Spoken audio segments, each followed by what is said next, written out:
Salut à tous et bienvenue sur la chaîne YouTube de First Team Sport pour la 10e édition de Bagarre Générale. Alors oui, je sais, c'est un peu particulier, vous n'êtes pas habitué à me voir en tant qu'encoreman, que leader, mais Adrien ne peut pas être avec nous cette semaine, donc il m'a gentiment cédé sa place et je vais essayer humblement de remplir ses chaussures. Mais ne vous inquiétez pas, je suis bien accompagné. Comme d'habitude, je suis avec le monstre Anguille. Il est face à moi aujourd'hui. Le monstre Anguille, spécialiste et ceinture noire de JJB. Première dame. Ouais, première dame, chanteur émérite, groupe Tchernobyl. Il faut le rappeler à chaque fois. Loïc, comment ça va? Bah écoute, ça va. Après un week-end riche en émotions, une semaine Ah oui. riche en émotions pour le MMA, c'est pas avoir que le sourire. Ouais, c'est clair. À ta gauche, pour la première fois dans l'histoire de Bagarre Générale, ils sont tout près. D'habitude, on C'est-à-dire qu'il y a faire un deux bisou de combattants crâne. qui sont l'un à côté de l'autre. Ah, là, Deux chauves en plus. Voilà. Entre pas guillemets. chaud, moi, c'est volontaire. Il est toujours teigneux, il est toujours sérieux. Ancien pratiquant de MMA, désormais, moi j'ai envie de le surnommer l'homme qui murmure à l'oreille des combattants. Eric, coach mental de champion. Comment ça va, Eric? Salut Christian, bah écoute, impeccable. T'es très bien en encoreman. Juste, Merci. il faut que tu descendes le level de la voix pour Adrien, quoi. Ouais, mais Un petit non, peu. c'est inimitable. Non. C'est inimitable. Je peux pas, c'est pas possible. Il est trop. Et en effet, je suis très bien placé parce qu'en off, on s'est déjà gentiment pris la tête, donc il est juste Oui. à côté. Je mets juste pas mon bras là, sinon il Ah oui, pète. non, c'est clé de bras Ah, direct. en clé, C'est clé de pète les bras. clé de bras directement. Au sommaire de cette 10e édition, retour sur le Bellator Paris. Ça va être le gros de notre émission. Les résultats et puis beaucoup d'ambiance. Puisque Bagarre Générale était à Bercy. Hein. On avait nos deux combattants à Bercy, plus Adrien qui était aussi présent. Donc on fera un gros retour là-dessus. On dira un mot aussi sur le MMA Grand Prix qui a eu lieu quelques jours avant, le jeudi juste avant, à Vitry-sur-Seine. Le premier vrai événement de MMA officiel, légal en France. Et puis les news. On terminera par les news et un mini crochet box parce que je tiens quand même à caser une petite info parce qu'il y a quand même un gros combat ce week-end. Ah oui, quand même. Voilà. Messieurs, attention. Je suis en liaison directe avec Adrien. C'est-à-dire que si à un moment ou un autre, il me bip, il m'envoie un message pour me dire qu'il y a un truc qui va pas, c'est 10 pompes. D'accord, Allez, c'est ok. parti. Voilà. Voilà. Hein. Vous êtes prêts? Parti. Merci. Tu vois, C'est parti, donc on va parler de ce grand rendez-vous, le premier très gros rendez-vous qu'il y a eu en France concernant le MMA, c'est le Bellator. Alors avant de détailler, d'aller plus dans le détail sur le débrief des résultats et des performances diverses, moi j'ai envie de vous poser une question très simple à vous deux qui êtes des fans de MMA, qui êtes des pratiquants. Ça a quand même dû être un moment d'émotion quand même. Et donc j'aimerais avoir votre sentiment, tout bête. Voilà, Loïc, qu'est-ce que tu as pensé? Toi, ça fait 15 ans, voire plus que tu es dans ce milieu-là. Qu'est-ce que ça t'a fait? Écoute, moi, je dois avouer que j'avais la chair de poule du début à la fin. C'est vraiment, comme tu l'as dit, alors contrairement à Eric, moi, c'était vraiment la première fois que j'assistais à un événement de cette envergure en MMA. Mhm. Comme tu l'as dit, ça fait 15 ans que je pratique. Ça fait 15 ans qu'à ma petite échelle, je me bats en quelque sorte pour aider à améliorer l'image du MMA, qu'à l'époque on appelait Free Fight, pour les plus anciens. C'est vrai. Combat libre, même en français. Et c'est vrai que c'est vraiment le résultat de beaucoup de travail, pas forcément pour moi personnellement, mais le travail de gens que je côtoie au quotidien, Ouais. de gars avec qui je m'entraîne, et c'est mérité. Et vraiment, moi j'ai vécu ça comme une fête. J'ai vécu ça, même si tout n'était pas parfait, même s'il y avait des couacs, même si on aurait pu s'attendre à une plus grosse fête. Moi, j'ai vraiment vu ça comme le vrai monde d'après. Et d'ailleurs, je l'ai posté dans une story en disant « Voilà, notre nouvelle vie commence, les gars. » Et je m'adressais à tous les potes avec qui je m'entraîne, histoire de dire « En fait, ça y est, maintenant c'est ça notre vie. On aura du MMA à la maison, on aura des événements organisés, etc. » Et comme voilà, j'avais des étoiles dans les yeux. J'avais 10 ans, encore une fois, comme un gamin le jour de Noël. Et j'ai kiffé, vraiment, j'ai kiffé, quoi. Alors, je vais laisser Eric donner son avis. Mais... Ouais. Ouais, écoute, je pense que le plaisir était partagé, en effet. En plus, quand tu es en groupe et tout, c'est toujours assez agréable. Bien sûr. En effet, j'ai vu beaucoup d'événements à travers le monde, et notamment pas mal d'UFC. Mhm. Et c'est vrai que de voir cette machine américaine, même si c'est pas l'UFC, mais ça reste un gros barnum, Bien sûr. sous tes yeux, et tu te dis, à un moment, tu réalises, tu fais « Waouh, on est à Paris ». C'est vrai que ça fait quelque chose. Mm. Forcément, ça fait quelque chose. Après, on reviendra sur quelques petites choses qui ont déplu. Oui. Je sais qu'en France, il est souvent un peu de bon ton de fracasser le Bellator comparé à l'UFC. Ce n'est pas les mêmes orgas, ça fonctionne différemment, mais on est face à quand même une grosse machinerie. Bien sûr. Il faut féliciter le Bellator pour être venu se déplacer. On va parler du président qui s'est déplacé en personne aussi, qui a proposé une carte. Alors, en effet, parfois, les cartes Euroseries et tout ça sont moins fortes que ce qu'on peut voir aux États-Unis. Ouais. On a eu beaucoup de combattants français aussi. Et c'était, comme il y a des combattants français, c'était un peu mieux qu'on a vu que les cartes à Milan récemment. De manière générale, positif, extrêmement positif. On a eu un peu de jauge. Alors, pareil, si des personnes pouvaient se plaindre de la jauge, ça n'a rien à voir avec le Bellator, parce qu'eux, quand ils ont vendu les premiers tickets, la jauge était à 5000. Voilà. Comme l'événement que tu as vécu à la U Arena pour Tony Exactement, Yoka. c'est ça. Sauf que dès le lendemain, bim, 1000, ils ont été obligés de rembourser 4000 tickets. Déjà, ils ont eu la bonté de les rembourser. Et de les rembourser assez rapidement. Je ne sais pas où ça en est à ce niveau-là, mais pour certaines organisations, je parle notamment en boxe, et pas en France, pas forcément en France, mais à l'étranger où il y a éventuellement aussi des jauges, les fans qui ont payé leur ticket ne sont pas tout le temps remboursés dans les temps ou rapidement. Voilà, donc alors, c'est quand je ne même. peux pas m'avancer là-dessus parce que je ne sais pas tous les détails, mais normalement, oui, c'est le cas. Et ensuite, ce qui est quand même assez intéressant par rapport au Bellator à Milan et tout, c'est qu'il y avait quand même 1000 personnes. Oui. Donc en termes d'atmosphère, en effet, on est très loin des 5000 qui auraient pu nous apporter quelque chose. En effet, dans la arena de Bercy, ça sonne creux.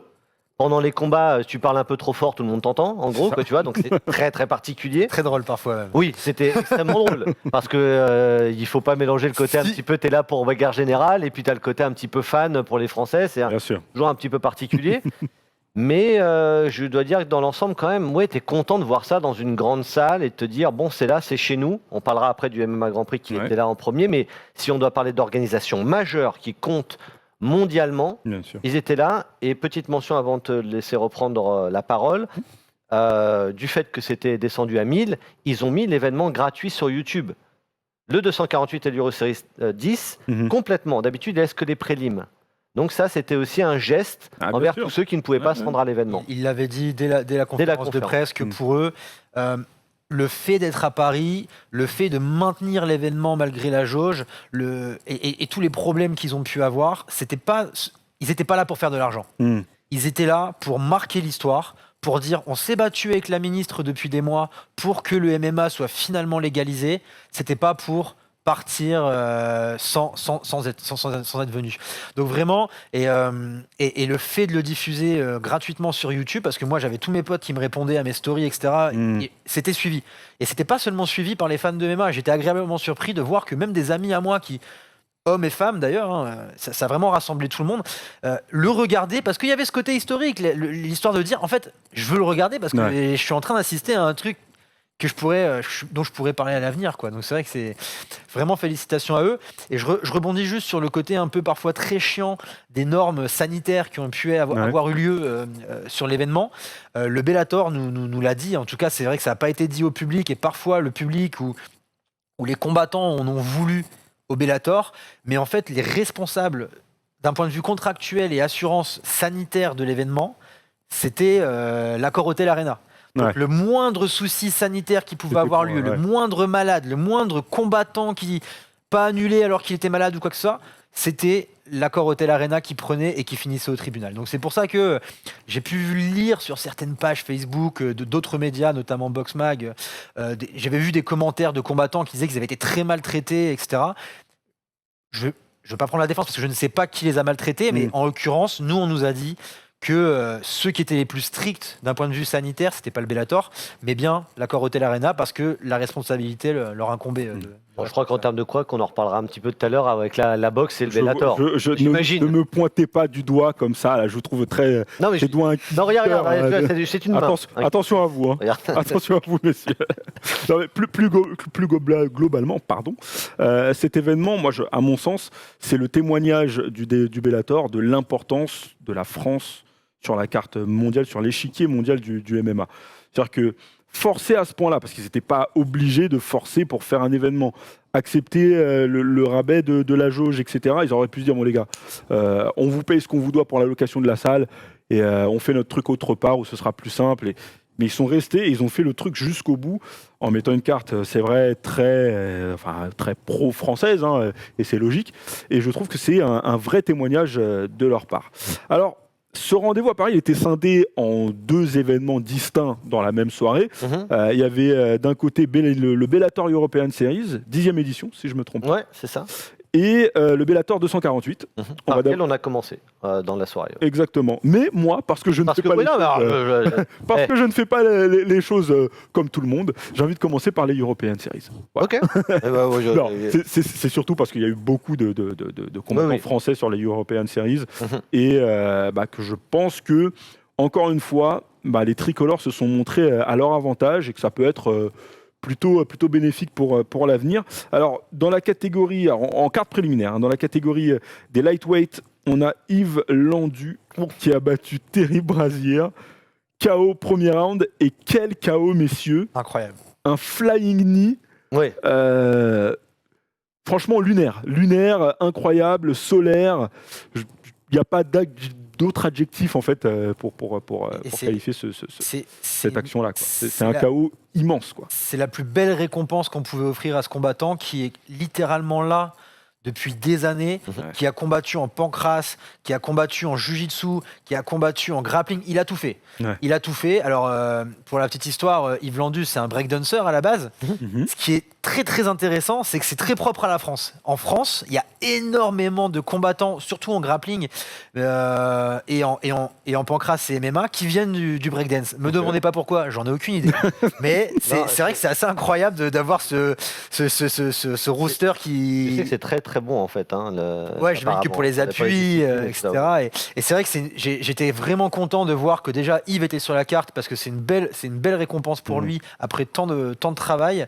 Et de voir cette victoire qui était, mais il a dominé le combat de toute façon du début à la fin. Ouais. Il a fait le show. Il s'est fait repérer. Donc j'imagine, je vais laisser Eric dire quelques mots là-dessus parce que ça a été dit en conférence de presse post-fight et Eric y était. Mais il s'est fait repérer, ça c'est la très bonne nouvelle. Ah oui. Et ouais, mais quel chaos. En même temps, comment ne pas se faire repérer avec...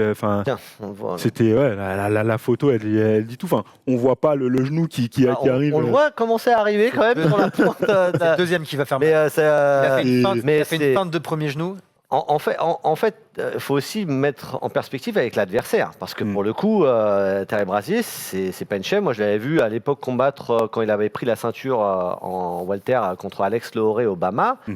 On l'a vu dans la cage. Alors, il combat souvent, et d'ailleurs au Bellator en léger, mais c'est un sacré steak. On a vu la différence de gabarit avec Yves. C'était un très costaud. Il a un gros sol. Il sait faire mal. Donc, c'était un vrai client. Le truc qui est bien avec... Yves Landu, c'est qu'il est toujours fidèle à lui-même. C'est un mec en effet extrêmement aérien, imprévisible. Non mais tu vois, il est imprévisible dans son game. Thierry Brazier a voulu très rapidement emmener au sol. En effet, il est extrêmement à l'aise avec son sol. Yves Landu, il a retourné la situation, ça s'est remis debout assez vite. Oui, il est ceinture noire de jiu-jitsu. Il était très content. Et c'est surtout un moment, cette approche où il démarre Superman Punch, Brazier est contre la cage, et là, il enchaîne avec ce coup de genou sauté. En effet, derrière, c'est le climax de la soirée, il ne faut pas se le cacher. C'est l'image de la soirée, c'est le combat. Voilà. On va parler aussi après d'autres performances, mais ça... C'est ce qui est resté, en effet, quand on a pu parler à Scott Coker, clairement, Yves Landu est sur les tablettes, non pas pour continuer à performer en France ou en Europe, mais l'emmener aux États-Unis. C'est clairement le genre de combattant qui est excitant pour eux, parce que faut prendre sur ces 9 derniers combats, à Yves, c'est 7 victoires, il y a beaucoup de finish. Pourtant, il a quoi, 34-35 fiches, quoi, tu vois 34 Donc, et le mec est frais, est extrêmement frais. Mais autant dans la cage qu'en extérieur, quand il y a des petites conférences et qu'on parle avec lui, toujours le sourire, il a performé en plus sans son coin. C'est-à-dire que Cyril Diabaté, donc il est de la Snake Team, a été testé positif avec le test qui a été fait au Bellator. Pour la petite histoire, il s'est fait retester le lendemain négatif. Mais il n'a pas pu accéder, on va en parler avec les boxeurs, il n'a pas pu du coup coacher. Alors, il nous expliquait, moi j'ai pu parler un petit peu après avec lui, il me dit « Yves, il n'y a pas de problème, il sait, on a déjà tout travaillé, il n'a pas besoin. » C'est un peu plus un problème pour Emmanuel Dawa, qui avait perdu après. Mais en tout cas, cette performance, elle est top. Elle lui ouvre des grandes perspectives. Il avait déjà un contrat à la base de 3 combats en plus. Donc, avec le Bellator. Il confirme les espoirs que le Bellator avait fondés en lui. Exactement. Loïc, tu voulais dire quelque chose ? Ouais, moi je rebondis juste sur le côté tremplin. Pour Yves, je pense que c'était dans tous les cas ce Bellator, c'était un beau tremplin pour les Français pour se faire remarquer. Tant mieux si c'est Yves qui tire la carte du jeu parce qu'il le mérite. Mais je pense que il y avait beaucoup de combattants français sont arrivés en se disant bon, c'est le moment de tout donner parce que non seulement c'est le premier événement, oui, mais là je vais me faire remarquer et je peux aller plus loin. Donc très très bien pour Yves. Un chapeau. Petit bémol pour son adversaire qui n'a pas du tout accepté la défaite et qui, malgré le fait qu'il soit littéralement en train de dormir, a dit qu'il n'était pas KO. L'image est son avantage. Je crois qu'il manquait juste la bave et l'oreiller, mais bon, littéralement, il est KO. Nous, on était déjà, on l'a vu, il est resté très longtemps inconscient au sol. Et je comprends pas pourquoi son corner lui a pas dit non, mais t'étais KO. Non, mais c'est une grosse perf quand même contre Brasier. Parce que Brasier, c'est quand même un blaze. Hein. Donc, chapeau. En featherweight, moi c'est mon petit chouchou. Ah oui, Mon petit chouchou, Fabakary Diatta qui a dominé Dominic Wooding, victoire par décision unanime. Dommage qu'il n'ait pas eu un KO ou voilà. Mais une soumission parce qu'il n'est pas passé loin plusieurs fois. Première apparition au Bellator, alors que jusque-là c'était plutôt un habitué du 100% fight. Il a fait beaucoup de pancrace. Et en fait, moi, c'est mon chouchou parce que c'est le symbole de cette nouvelle génération de combattants qui est, entre guillemets, 100% MMA. C'est-à-dire que lui, il n'a pas commencé par un autre sport pour ensuite dériver vers le MMA. Il l'a dit en conférence de presse juste après, il a fait un peu de foot, et très rapidement, il s'est mis au pancrace, qui est... Je crois qu'il démarre avec Saladin Parnasse, en plus, je crois. En plus. Ils sont petits quand ils sont jeunes. En tout cas, il commence à 13 ans. Il commence à l'âge de 13 ans. Comme ça. Et ça fait 10 ans qu'il est dans le MMA. Et pour lui, c'est le début. Tu parlais de nouvelle vie. Pour lui, c'est clairement ça. Il a 23 ans aujourd'hui. Ouais. Et tout l'avenir, tout est pour lui là, dans les semaines et les mois à venir. Moi, j'ai hâte de voir. Eric, je ne sais pas ce que tu en as pensé de sa performance et même du profil qu'il a. C'est une très belle surprise, très sincèrement, parce que Dominic Wooding, je connais aussi. J'ai déjà vu combattre. Alors, c'est irrégulier, Wooding, mais c'est un très bon combattant. Alors, il est irrégulier mentalement. Des fois, ça ne suit pas toujours. Mais c'est pareil, c'est une vraie adversité quand tu arrives comme ça dans le grand bain, dans une grande organisation. Tu l'as dit, il a combattu avant, même s'il est invaincu, c'est pas du tout du calibre du Bellator, et c'est pas du calibre de Dominic Wooding. Et il est arrivé, il a pris le combat en main, solide, il a le volume, dans tous les secteurs, il a dominé Wooding, intelligent, vraiment intelligent dans sa manière de gérer le fight, gros cardio, il aurait pu faire ça 10 rounds. Il m'a bluffé. Moi, c'est vraiment une belle surprise. Tu as mentionné Chouchou. C'est vrai, ce sourire incroyable. Ah oui. C'est communicatif, mais c'est une très, très belle performance qu'il a faite. Il a emballé la salle. C'est vrai qu'avant, on était un peu mi-figue, mi-raisin. Il ne faut pas se le cacher. Et ça a été vraiment un levier assez important dans la soirée. Tu te dis, waouh, ok, là, on a un Français, attention. C'est une très, très belle surprise. Pareil, on a parlé à Scott Coker, repéré. Et aussi la vision pour lui des États-Unis, des choses comme ça. Pas juste le territoire européen. Il a eu une très belle surprise. Il expliquait aussi que voilà, le Bellator, si venir en France, il parle de 2 événements par an. Donc Marseille et Paris. C'est pas rien. C'est pas rien. Et c'est aussi le but de dénicher des talents français, mais de les faire vraiment grandir, de les accompagner. Et pas juste dans une carrière, on s'en sert, ils vont nous remplir un peu les salles en France. Non, on va les exporter. Ceux qui nous intéressent vraiment, on va les exporter. Tu l'as dit, il a 23 ans, il est à 7-0 là. Et moi, j'ai vu une performance extrêmement mature contre un mec, je te dis franchement, irrégulier certes, mais c'est pas un cadeau Wooding. Et moi, j'étais même en ligne avec Taylor, qui connaît bien Dominic Wooding pour le coup, qui était Taylor Eppius, qui était bluffé par la performance de Diatta. Et c'est une super performance complète. C'est-à-dire complète. Et on a l'image de fin qui est assez incroyable. Quand il va pour l'arracher, il fait le combat et puis il marche, il fait 2-3 mètres avec Wooding sur l'épaule. Mais tu vois, sport, parce qu'il ne le jette pas. Tiens, on a l'image là. Il ne le jette pas, il a les bras, il a le sourire, c'est sport. Franchement, il a en effet très bel avenir pour lui. C'est un sacré vent frais, ravi de ce que j'ai. Juste avant de te laisser la parole, Loïc, c'est marrant que tu parles du fait que les Français, souvent sur les rendez-vous MMA à l'international, sont un peu ceux qui remplissent la carte, ceux qui viennent un peu pour boucher les trous. Il en a parlé, Fabakary Diatta, juste après, en interview post-combat. Il dit voilà, nous, aujourd'hui, les Français, quand il dit nous, on n'a plus ce statut-là. on n'est plus les combattants qui viennent aller à l'autre bout du monde pour une quelconque organisation de MMA pour remplir la carte. Par chance, si les arbitres et les juges nous carottent pas, on prend un combat par-ci par-là. Aujourd'hui, on a une vraie légitimité, on a un vrai poids et il en est le symbole. À mon sens, il en est le symbole. En tout cas, sur cette soirée-là, il a montré que le MMA français, les jeunes Français, ont quelque chose à montrer. C'est en tant que Landu, c'est une vraie et véritable confirmation et une sorte. On est extrêmement content pour lui parce qu'on connaît le garçon. Et Diatta, pour moi personnellement, c'est une superbe découverte à ce niveau-là, performer à ce niveau-là dans une telle organisation. Et que tu n'as jamais connu un truc parce que, tu vois, Yves, son dernier combat, c'était au Rising, par exemple. Tu vois, donc voilà. Il a l'habitude, c'est un habitué.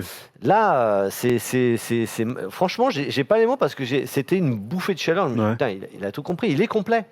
Il est complet. Loïc. Super. Moi, je suis 100% d'accord. En fait, d'ailleurs, j'ai tweeté pendant la soirée. Alors, parce que quand Diatta a combattu, c'était déjà plutôt fin de soirée. Donc, on avait déjà eu, par exemple, la finale du Bellator et on avait déjà eu Page qui avait combattu, etc.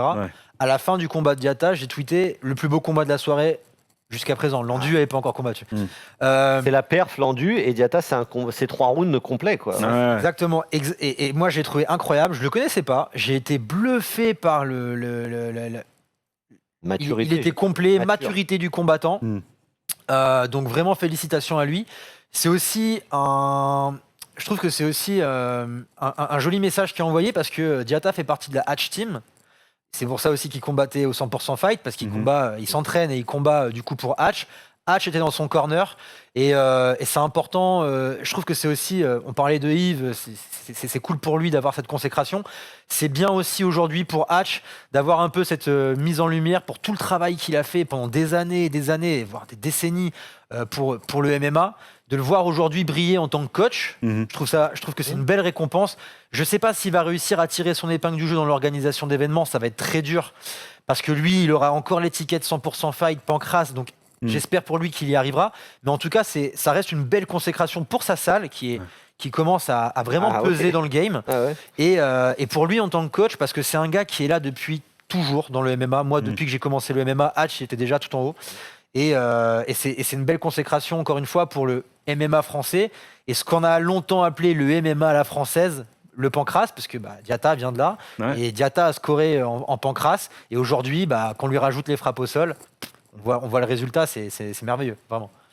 2 autres résultats, la victoire de Lucie Berthaud contre Maggie Berchel en flyweight par décision unanime et malheureusement la défaite de Jean Ndoye en featherweight face à Kieran Clark.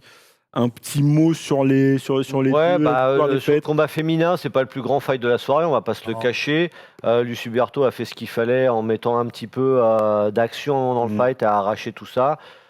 Voilà, c'était pas. Faut être objectif aussi. Hein. C'est bien pour elle parce qu'elle repasse positive à 3 victoires de défaite. Voilà, c'est ce que je vais retenir. C'était pas le grand moment de la soirée. Et un petit mot pour Jean Ndoye, 7 ans d'absence. Un des plus grands espoirs du MMA français dans les années 2012, 2013, etc. C'est vraiment 2010, un gros nom. Pareil, tu le connais, c'est un super gars. C'est triste pour lui, mais il n'y a pas eu de miracle, on va dire. C'est vraiment les deux. Alors, bon, Lucie a réussi à gagner, c'est mérité. Elle a bien dominé le fight. Effectivement, c'était pas le combat. C'est le genre de combat que malheureusement, si t'es novice en MMA et que tu regardes ça, tu vas dire c'est chiant. En fait. Voilà, donc c'est après bon. J'ai la chance de m'entraîner dans la même salle qu'elle à la NR Fight. Je sais qu'elle a bossé comme une folle, que ça a été très dur pour elle de s'entraîner parce que c'est tombé sur une période. Elle l'a dit d'ailleurs, donc les deux. C'est tombé sur une très mauvaise période en France, puisqu'en fait les salles sont fermées. Les sparring, c'est très difficile de les avoir parce qu'en fait il faut que tu les contrôles tous. Parce que s'il y en a un qui est malade, c'est ton combat qui est annulé. Tes coachs, pareil. Donc encore une fois, ils combattaient sans coach, ce qui est pas facile, parce que Antoine devait coacher, qui est un combattant qui rentre justement des États-Unis là. Finalement, il s'est fait aussi lui avoir par ses tests positifs, qui en fait n'étaient pas vraiment positifs, négatifs le lendemain. Bon, il n'a pas pu coacher. Donc, ça reste des fighters qui ont combattu sans coach, qui ont eu des conditions d'entraînement assez difficiles. Voilà, c'est mal. Non, mais après, ça reste, tant mieux, c'est une victoire. Ça reste une victoire. Ça reste une victoire. On lui souhaite d'avoir des combats et une meilleure condition d'entraînement pour la suite. Bien sûr. Mais voilà, ça reste une victoire. Après, Lucie Berthaud, moi je l'aime bien parce qu'elle vient de la boxe. Elle a travaillé dans les médias aussi, donc voilà, je m'identifie un petit peu à cette jeune femme. Tout à fait. Le gros morceau de ce Bellator European Series, c'était en carte principale, donc Timothy Johnson face à Cheick Kongo. Et malheureusement, bon, on va pas faire de mystère, Cheick Kongo s'est incliné dans la catégorie des poids lourds. Une défaite en décision partagée. Honnêtement, j'ai pas envie d'utiliser des termes trop durs parce que j'ai un immense respect pour ce monsieur qui est Cheick Kongo. On l'a tous, je pense. Mais c'était vilain, quoi. C'était compliqué. Alors, je vais. Mais vilain des deux côtés, par contre. Oui, non, mais alors Timothy Johnson, il n'y a aucune surprise sur ce à quoi il allait venir en bagage, le garçon. Très brouillon. Donc on savait. Je veux juste un petit peu avant l'entrée quand même, tout en émotion, sur une Marseillaise revisitée de Cheick Kongo qui était juste splendide dans la salle. Il y avait un véritable moment d'émotion. Je pense que c'était tellement important, c'était symbolique que lui. Soit le main event de cette grande soirée. C'est un pionnier. C'était symbolique. 45 piges. Je regarde encore la condition dans laquelle il rentre dans la cage. Ouais. Quand tu as mis tout ça de côté et tu regardes le combat, forcément, et tu sais ce que ce combat pouvait apporter derrière, c'est une énorme déception. C'est une énorme frustration sur un combat en plus où ça démarre, où on est là dès le premier round. On se dit, bon, ça engage pas trop. Et puis, il se laisse un petit peu avoir par Timothy Johnson qui arrive à amener au sol et qui fait un contrôle sol sans rien faire, mais qui arrache le round comme ça, en gros. Et puis, sur un deuxième round, on reprend espoir parce qu'il arrive à reconnecter avec sa boxe. Il le touche, mais ça enchaîne pas. Et on voit des écarts immenses dans les appuis de Johnson et une des qualités de Cheick, c'est les low kicks et ça sort pas, vraiment. Donc, c'est aussi une déception. Et ça recolle. Et là, à ce moment-là, on se dit une partout. Tu vois, dans les rounds, faut aller l'arracher. Et le dernier, il touche fort. Je crois que c'est un cross du gauche ou quelque chose. Il touche fort. Et derrière, il n'enchaîne pas. Et on est tous frustrés en se disant, il faut y aller parce qu'il y a les phases en stand-up. Il y a les phases pour aller travailler Johnson. Et Johnson fait quoi? Va aller clincher, va aller scorer salement le combat. Bon, clairement, on peut moi, là, quand on finit à la split, quand ça se termine, je dis, bon, ça va être une split. Je le sens bien. Et je pense que Cheick va passer tout juste à la split. On est à la maison. Pour une fois, que ça tourne pour nous. Arbitrage à domicile. Voilà, ça tourne pour nous. Et je me suis dit, bon, il touche en début. Derrière, Johnson va pourrir le fight. Mais finalement, il n'en fait pas grand-chose de ce qu'il fait. Est-ce qu'on score vraiment pour un mec qui va aller coller contre la cage? Oui, pour deux juges. Terrible déception. Terrible déception. Moi, ça m'a... Loïc, je ne sais pas ce que tu en as pensé. Mais... Moi, je pense que... je voudrais revenir un peu sur le côté porte-étendard français. Je pense qu'il a vraiment, dès la conférence de presse... Cheick Kongo a vraiment dit et a vraiment pris le rôle de l'ambassadeur français du Bellator. Comme tu disais, cette entrée sur la Marseillaise, c'était vraiment la preuve ultime de dire, voilà, je suis là pour célébrer ça. Je pense pas que c'était le combat de trop. Ce sera sans doute son avant-dernier combat, si je dis pas de bêtises. J'imagine un dernier combat à Paris. C'est ce qu'il a dit. Donc on imagine que la prochaine carte parisienne, puisque le prochain Bellator sera à Paris aussi, il y sera. Moi, j'ai été déçu parce qu'il y a eu peu de combativité des deux côtés, en fait. On a eu un lutteur d'à côté qui a plaqué son adversaire contre la cage, qui a même pas essayé de faire des takedowns. Péniblement. Il a même pas essayé de faire des takedowns. Je veux dire, on était vraiment sur ils ont réussi à un moment dans le round 2. Il y a Johnson, le premier parce qu'il a la phase au sol. Le round 2, il en fait un et Cheick aussi arrive à finalement le contrer et l'emmener au sol. Après, mais c'est pas... En fait, il en fait rien. Non, il est là pour scorer, très simplement. Il faut rappeler quand même qu'au premier combat, Cheick l'avait couché en 68 secondes. Oui, parce que c'était... Je voulais pas revivre ça. C'était la revanche. C'était un rematch. Donc c'est vrai que tout le monde attendait ce combat avec impatience. Évidemment, toute la salle était debout en espérant un éclair de lucidité de la part de Cheick qui allait toucher au menton. Parce que mine de rien... Jusqu'à la fin, il donnait, il essayait. Il le touche sur certaines phases, c'est juste que les coups passaient pas, même pour les low kicks. À un moment, on est inactif quand même. On a fait inactif. C'est ça la frustration. La frustration de nous dans la salle, c'était... Et d'ailleurs, quand on est sorti, puisque c'était le dernier combat de la soirée, donc quand on est sorti de la salle, tout le monde parlait que de la même chose. Mais qu'est-ce qu'il a fait? Qu'est-ce qu'il a fait? Alors oui, parce que pourquoi il a rien là où on était installé, plutôt avec des journalistes, et on avait juste à côté un peu de personnalité, la ministre des Sports. Oui, là, il y avait Ramsey, Joe Star, Duvauchel. J'allais y venir après, mais merci. Ouais, on reviendra là-dessus, mais c'est juste pour te dire qu'il y a beaucoup de gens dans les réactions. Ouais. C'était beaucoup, et notamment aussi une personne derrière nous. Ah, mais qu'est-ce que tu fous et tout. Alors des fois, c'est qu'on n'a pas tous les tenants et les aboutissants. Pourquoi il y a cette inactivité-là? Ouais. Maintenant, si on connaît le parcours et tous les combats de Cheikh Congo, il lui est arrivé aussi de gagner comme ça. Il n'a pas toujours été super actif à se jeter sur les gars, etc. Là, c'est pas passé. Et en effet, dans le round 3, la frustration, c'est de se dire, clairement, ça se joue maintenant le combat. Là, on va jouer à la pièce. Si ça finit comme ça, c'est à la pièce. Parce que tu es là, en gros, c'est lui ou l'autre, parce que c'est extrêmement serré. Il n'y a pas beaucoup d'activité sur quoi on se base. Le cross plus que le clinch, voilà. Donc c'est dur et ça lui enlève quand même, parce que c'était assez quadrillé, la chance. Ouais. Mais il l'a dit, il l'a dit contre Ryan Bader à Paris, contre le champion, parce qu'on sait que leur précédent combat c'était un no contest. Ouais. Il l'a dit, c'est ce qu'il souhaitait. Il souhaitait s'imposer là pour ensuite viser la ceinture, ce qui, comme tu dis, était entre guillemets prévu. Là, on se dirige plutôt vers une fin un peu, pas en eau de boudin, parce que s'il nous offre un dernier beau et gros combat à Paris, ça peut être intéressant. Loïc, je ne sais pas ce que tu en penses, mais à 45 ans, qu'est-ce qu'il peut nous proposer de plus dans les mois à venir? Moi, la seule déception que j'ai, et parce que tu vois, en tant que pratiquant de MMA et de sport de combat en règle générale, et compétiteur... Ah oui. Mais non, mais c'est vrai que t'as envie de voir des gars. Quand t'es à l'entraînement et qu'on te dit maintenant je veux que tu sois dans le rouge, tu sors de là, t'es prêt à vomir, tu vois. Et là, en fait, t'avais envie de voir sur le dernier round, tu te disais merde, t'es à la maison, Cheikh, t'as attendu ça toute ta vie. Et sur le dernier round, on avait envie de le voir tout donner, exploser, quitte à perdre. Ça sortait pas. Mais rien. Tu sentais vraiment que c'était genre, c'était trop léger. Et nous, on avait envie de voir un Cheikh se donner, tout donner, parce que t'es à la maison, donne tout. C'est pas grave si tu perds, on t'en voudra pas, mais on veut pas te voir faire ça. Et malheureusement, c'est ça. Là, pour la suite, j'espère juste que le Bellator je pense, oui, lui donnera quand même un beau dernier combat. Je pense que ce sera le cas. À Paris. Mais c'est sûr que voir Bader, ça aurait été magnifique de le voir à Paris. Ça, c'est sûr.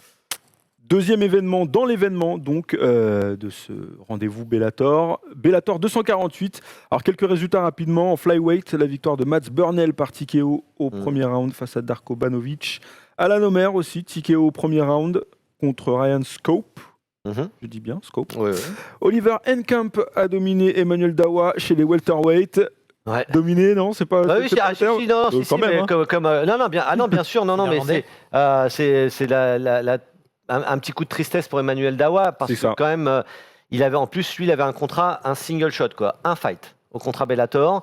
Il a 35 ans. Alors Snake Team, pareil, j'en avais parlé à Cyril Diabaté. La grosse frustration, alors Oliver Enkamp, pour ceux qui connaissent, même s'il a 2 défaites à l'UFC avant, c'est pas un cadeau. C'est vraiment un très bon combattant. Ou une première pour un one shot, c'est vraiment un très bon combattant. Et il y a un bon début de combat d'Emmanuel Dawa, surnommé Papou.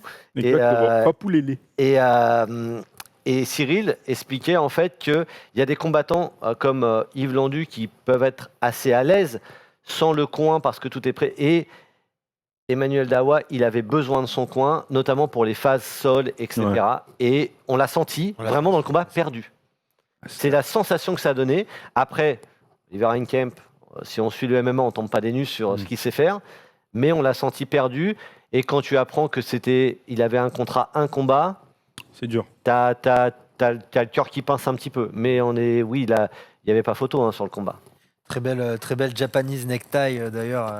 Le spécialiste. Ah oui. J'avais dit sur le coup sur les réseaux, j'avais dit. C'était trompé de pays lui sur le coup. Une péruvienne necktie parce que attends, ça existe aussi. Sur le Pérou. La péruvienne necktie, c'est exact. C'est juste un dérivé. La Japanese necktie est un dérivé de la péruvienne necktie. Okay. Ouais. Mais en gros, voilà. Donc moi de loin, je vois, péruvienne necktie. Est-ce qu'on peut quand même traduire un necktie pour les personnes qui éventuellement traduisent? C'est une cravate. Voilà.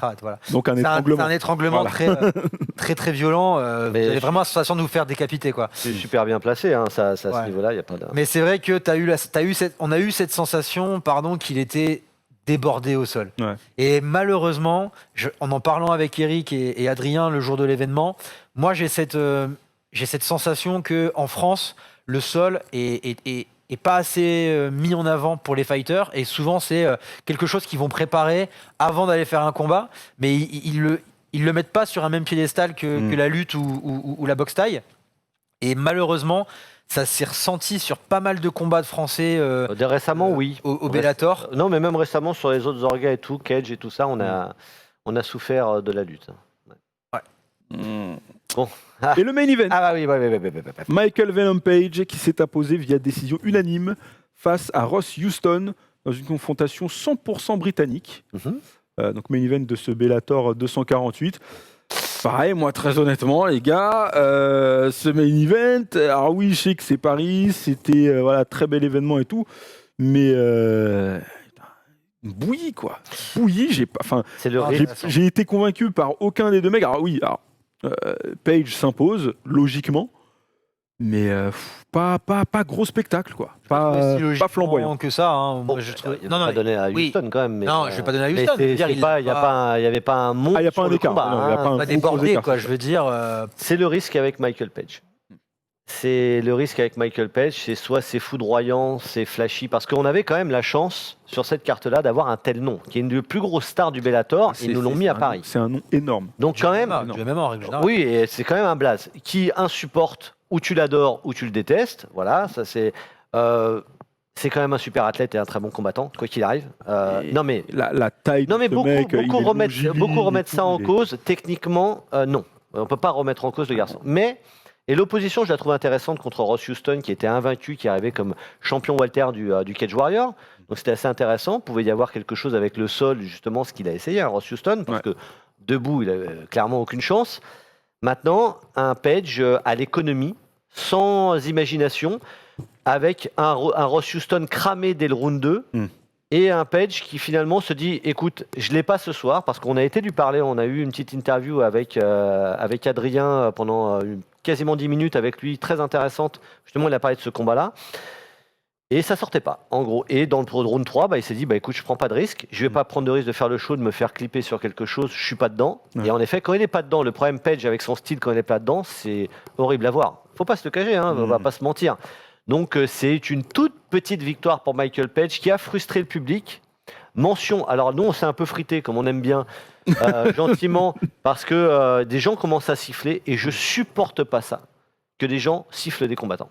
Ça me rend dingue. On n'a pas eu de MMA pendant enfin voilà, c'est le début du MMA en France. T'as un événement, t'as une star là qui combat, le combat est pas au top, etc. Ça a commencé à siffler dès le round 2. À un moment, s'il te plaît, ça va quoi. Je pense. C'est pas possible. Je pense tout de même, alors juste avant de te laisser la parole, Loïc, je pense tout de même que beaucoup des personnes qui étaient là, alors il n'y avait que 1000 personnes, mais je pense qu'il y avait des gens qui découvraient et qui va voir le foot. Non mais qui ont en tête une image du MMA où c'est tout le temps spectaculaire, c'est tout le temps des KO très rapides, c'est tout le temps des trucs très flash, très flamboyants. Et je pense qu'il faut avoir aussi un côté didactique avec ces gens-là. Moi j'en ai pas. Tu le sais, hein. Mais il faut que tu l'acceptes. C'est nul. Je ne l'accepte pas. Non mais il faut que tu l'acceptes parce qu'il y a de plus en plus de personnes qui vont venir au MMA. Ou alors, tu vas passer ta vie à être énervé contre ces gens-là. Quand ça se tape pas assez, on siffle. Quand il y a des phases que lui, il adore, et que j'aime aussi, au sol où les gens comprennent rien, ils vont siffler. Moi, je suis sur la même longueur d'onde que vous. Mais kiffe l'ambiance, t'es là, il n'y a jamais eu de MMA. Moi, je pense vraiment que je laisse la parole, mais... le MMA, juste avant de te laisser la parole, t'inquiète pas, je vais te laisser la parole, Loïc, ne t'en fais pas. Non, il y a vraiment... il faut comprendre que le grand public, ils sont là pour le sang. Okay. Pour être très clair, ils sont là pour le sang, pour des grosses patates, des trucs spectaculaires et tout. Et l'aspect technique, et je le vis moi-même en boxe, alors que la boxe est en France et partout dans le monde depuis des centaines et des centaines d'années. J'ai peut-être abusé sur des centaines, mais au moins 200 ans. C'est compliqué déjà en boxe. Alors imaginez en MMA qui a une image de sport ultra spectaculaire. Si on propose un tel spectacle, il se peut que les gens ne comprennent pas forcément. Mais le combat est pas beau, hein. Je vais pas défendre le combat. Il fait un non-combat. Scott Coker était pas content de sa performance. Lui, il n'était pas content de sa performance. Il a dit ça ne sortait pas. J'étais pas dedans. J'aimerais revenir. Je suis pour montrer autre chose au public. Il a dit, je peux comprendre au vu de ma performance que des gens sifflent, mais je l'entends, mais je ne l'accepte pas. Il a mis la nuance quand même. Okay. Loïc, à toi. Alors, moi je nuançais. Alors attends, encore une fois, on est d'accord sur le fond, parce que moi je trouve ça complètement irrespectueux pour les combattants. Et encore une fois, n'importe qui a déjà mis les pieds dans un dojo et préparé une compétition, c'est à quel point c'est horrible de se faire siffler. C'est un scandale, tu ne fais pas ça.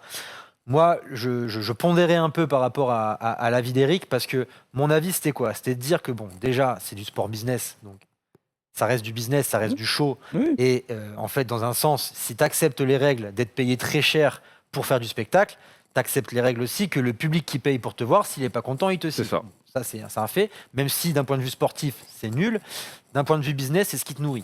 Mais mon point, c'était aussi de dire que parfois, le fighter peut utiliser ça et se dire, attends, ça fait 2 rounds qui me sifflent, le combat, il est si chiant que ça, j'ai pas forcément l'impression. Parce que quand toi, tu es dans ton fight, t'entends rien, tu vois pas, tu es concentré sur ta technique et sur ce que tu fais à ton adversaire et tu réalises pas forcément ce que tu montres en fait. Bien sûr. Et moi, ce que je disais à Eric, c'est parfois un fighter pourrait peut-être utiliser ces sifflements et se dire, en fait, on est en train de faire un combat de merde, peut-être que ça veut dire que moi, je fais une prestation de merde et qu'en fait, si ça va à la décision, ça va être tendu, donc il faut que je me bouge le cul, tu vois. Moi, je lui ai demandé ça, justement. Ouais. Et lui, à cette question-là, dit tout simplement, je l'entends, mais je fais abstraction parce que moi, je choisis ma carrière. Si je suis pas dedans, j'y vais safe. Je vais pas risquer de faire un show parce qu'on me siffle et que c'est. Il a dit, j'ai été dans des salles, et c'est vrai, dans des salles complètes qui m'ont conspué du début à la fin. Ça change rien. Moi, c'est ma carrière. Si je dois prendre une victoire ce soir-là de cette manière-là, parce qu'autrement, ça ne sort pas. Et le problème, c'est qu'avec son style, mais c'est encore plus frustrant. Il a les mains basses, il joue un petit peu. Tu as envie de lui dire, faut arrêter de faire un petit peu des clowneries. C'est pas un beau combat que tu donnes. Il a conscience du mauvais. Alors on va dire, ouais, tu prêches pour Venom, etc. Si vous voulez, mais je peux comprendre qu'on soit extrêmement frustré du combat, sauf que ça n'a pas sifflé fin du round 3, ça a sifflé dès le round 2. Ouais. D'ailleurs, ça a été très rapide, quoi. En parlant de frustration, par exemple, on parlait des célébrités qui étaient assises à côté de nous, je ne dirai pas son nom, mais une des célébrités, par exemple, a dit... Non mais regarde lui, il sait pas se battre, il a pas de garde. Ça c'est terrible.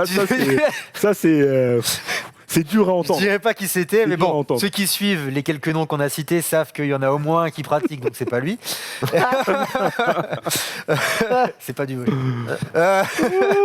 Et du coup, toi t'es là, t'es pratiquant, tu sais que ce mec-là c'est un monstre, Page, et t'entends ça et t'as envie de te dire, bon, le MMA arrive en France, donc avec tous les avantages que ça va avoir, mais aussi avec les inconvénients, c'est-à-dire que comme Adrien se prénommant le prince des MMX, des MMX, on va en avoir de plus en plus. Mais bien sûr, effectivement, il faut des gars qui vont donner leur avis sur c'est pas. Et que si tu veux siffler un petit peu, peut-être attends la fin. Mais c'est arrivé très très vite, je trouve. Voilà, de le siffler de cette manière-là. La suite pour Page. Il va pas attendre forcément Lima qui combat contre Moussassi là pour la ceinture vacante des moyens à Bellator, mais en gros il veut absolument sa revanche contre Lima, mais si ça doit passer par d'autres combats avant, il les fera en gros, mais il veut vraiment revenir à Paris, montrer le vrai MVP, voilà. Lima juste oui. Ouais, non moi je en tout cas il regardera pas le podcast, mais vraiment si on pouvait le remercier pour une chose, c'est d'avoir apporté ce côté un peu sport, business, show que les fans attendent. Et c'est vrai que tous les autres fighters qui étaient là... Alors, Yves a fait le show après son combat, évidemment. Même son entrée, un salto et tout. Son entrée aussi, pardon, c'est pas ça que je veux dire, mais en conférence de presse, Page a fait le show, il a continué à faire le show sur son entrée, il a fait le show pendant le fight, et c'est un peu le seul à vraiment avoir fait le show tel qu'il sait le faire. Et c'est ça qui c'était important, je pense aussi, qu'on ait au moins un combat de ce type-là pour avoir justement attiré un nouveau public aussi, quoi. Juste on rappelle le premier combat entre Lima et Page, c'était fini très très mal pour Page. Qui démarrait bien. Qui démarrait plutôt bien. Il a démarré bien, mais il s'est fait, il a pris fessé. Un chaos terrible. Juste pour terminer sur ce rendez-vous Bellator, moi j'ai envie de parler un peu du décorum. De l'aspect juste strictement ce que vous avez vu, est-ce que ça vous a plu, les lumières, l'image du Bellator, parce que je demande ça parce que le Bellator est souvent considéré comme la D2 du MMA derrière l'UFC. À tort ou à raison, chacun se fera son avis. Moi je pense que déjà dire D2 non, parce que c'est le top du top, hein, c'est des professionnels. Et puis, je pense qu'ils font deux trucs totalement différents, entre guillemets. Ils sont dans deux démarches totalement différentes. Le Bellator a accepté, entre guillemets, ce statut de deuxième fédération et se concentre peut-être un petit peu plus sur aller chercher des prospects, des jeunes prospects et les faire monter pour faire des stars, tout bêtement. Alors que l'UFC, elle, est peut-être sur une autre démarche où vraiment on est très concentré sur ses stars. Si on peut choper un mec qui fait un gros pao, voilà. Oui. Bah oui, non, mais c'est ça, un vivier pour choper des trucs et payer des gars pas chers. Ouais. T'as l'air un peu remonté contre ça. Ça a pas l'air de oui, ça me. Ouais. On en parlera à un autre épisode, sans faute, ne t'en fais pas. En tout cas, les deux fédérations sont dans deux démarches différentes. Est-ce que ça vous a plu visuellement ? Visuellement, il n'y a pas de surprise, comme tu l'as dit. Alors, en effet, il faut être très logique. Hein. Oui, il y en a une qui est au-dessus de l'autre, bien entendu. Le Bellator fait des choses propres. Ils ne changent pas, en fait. C'est des machineries qui ne changent pas. Ils se déplacent, ils ont le jeu de lumière, il y avait une DJ, machin. Il y a tout ce chemin avec le grand écran pour aller à la cage, qui fait que je pense qu'il serait très bien aussi à la U Arena avec le mur. Avec le mur derrière. Donc, leur show ne change pas. Les présentateurs, c'était Goldberg et John McCarthy qui étaient en duplex, mais qui commentaient, qui ne sont pas venus à Paris, mais qui commentent. Leur show ne bouge pas. Donc, tu l'as vu sur YouTube. Tu peux regarder les événements. Voilà, ça bouge pas. Il y a le petit truc sympa, comme on avait de la boxe avant, la cage qui descend, qui donne un petit côté chaud. Ça bouge pas. Oui, il y en a une qui est au-dessus de l'autre. Il n'y a pas de problème. Mais le Bellator, les reproches que je pourrais leur faire des fois, c'est en termes de production du visuel. Des fois, je pense qu'il y a des trucs à aller chercher pour rendre encore meilleur le produit. Là, ils ont signé Brett Jones, un très bon coach. Ils font des fois des bonnes signatures. Corey Anderson, c'est une bonne signature. En effet, aller chercher des prospects. Et oui, après, si quelqu'un veut dire les plus gros noms sont à l'UFC, oui, d'accord, ok, très bien. Oui. Mais ça reste quand même un poids lourd. Moi, je n'ai pas été déçu. Mention quand même à Andrea et Eda qui sont occupés de toute la presse et tout. Voilà, franchement, au top. Royal. Ça fait plaisir quand même de voir une telle organisation en France. Hein. C'est clair. Moi, je dirais même plus loin que ça, en fait, que ce que disait Eric, parce que alors moi, j'ai l'habitude de les quelques événements internationaux que j'ai pu voir, c'était surtout Glory, qui est déjà une grosse machine de guerre. Le plus gros événement que j'avais vu, c'était le Glory Badera Ririko en décembre dernier, 35 000 spectateurs. Là, c'était l'artillerie lourde. Moi, j'ai trouvé, je me suis retrouvé dans ce genre d'événement, quoi. C'est clairement le Bellator est arrivé avec la structure qu'ils ont l'habitude de. Donc, ils n'ont pas dit ce sera un sous-événement parce qu'il y aura moins de monde, etc. Non. Ils sont vraiment arrivés avec la structure habituelle. Félicitations à eux aussi parce que c'était la première fois qu'ils étaient diffusés sur la BBC. Alors, pas la BBC à la télé, mais le e-player en ligne sur Internet, de la BBC. Tout à l'heure, tu comparais la D1 et la D2. Moi, quand on me parle... Non. Moi, je ne compare pas. Non, bien sûr. On dit souvent... C'est une erreur, à mon sens, de faire cette Je préfère utiliser l'image de Champions League pour l'UFC et Europa League pour le Bellator. C'est pas mal. Parce que ça reste du très très haut niveau dans les deux cas. Parce que ça joue aussi... Il y a une équipe qui un jour est à l'Europa League et le jour d'après, l'année d'après en Champions League. Et on est vraiment là-dessus. On soulignera aussi effectivement l'esthétique de la cage qui descend parce que comme on disait, on en reparlera, ça sera peut-être une transition pour toi, mais il y a eu des combats de boxe. Il devait y avoir 3 combats de boxe. Il y a eu un combat de boxe, donc ring de boxe, et la cage était tout en haut. Et évidemment, ils ont retiré le ring de boxe, la cage qui descend avec Carmina Burana, je pense, une musique très. Et là, ça aurait mérité une arène pleine pour avoir c'était incroyable. Claqué. En tout cas, très beau show. Moi, j'avais des étoiles dans les yeux et j'attends impatiemment de repouvoir voir ça avec plus de spectateurs. Et j'attends surtout impatiemment de pouvoir voir. Mais U Arena, je pense que c'est pas mal pour U Arena. 25-30 000 personnes, effectivement, ça avec peut... ce mur et tout, ouais. C'est ça peut vraiment... 35 000, non, la U Arena, non? La U Arena, en configuration pleine, c'est pas loin de 40 000. Hein. Mais par contre, c'est avec le sol aménagé aussi, je pense. C'est ça. C'est ça. On va maintenant parler du sujet polémique. Parce que oui, ça fait clairement polémique. Je ne pensais pas que ça ferait autant polémique auprès de nos deux amis Loïc et Eric. Mais on va parler du MMA Grand Prix. Le MMA Grand Prix, donc qui est factuellement le premier vrai événement légal de MMA en France. Ça avait lieu au Palais des Sports de Vitry-sur-Seine le jeudi, 2 jours avant le rendez-vous du Bellator, donc jeudi 8 octobre dernier. Ça partait bien, en tout cas sur le papier.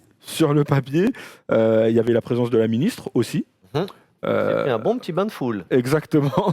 Et un bon bâclage derrière. Geste barrière, welcome. C'était censé être le beau coup d'envoi du MMA en France. C'était censé être une très belle fête, surtout. Ça n'a pas forcément été le cas sur tous les points. Loïc est plutôt content, plutôt satisfait de cet événement.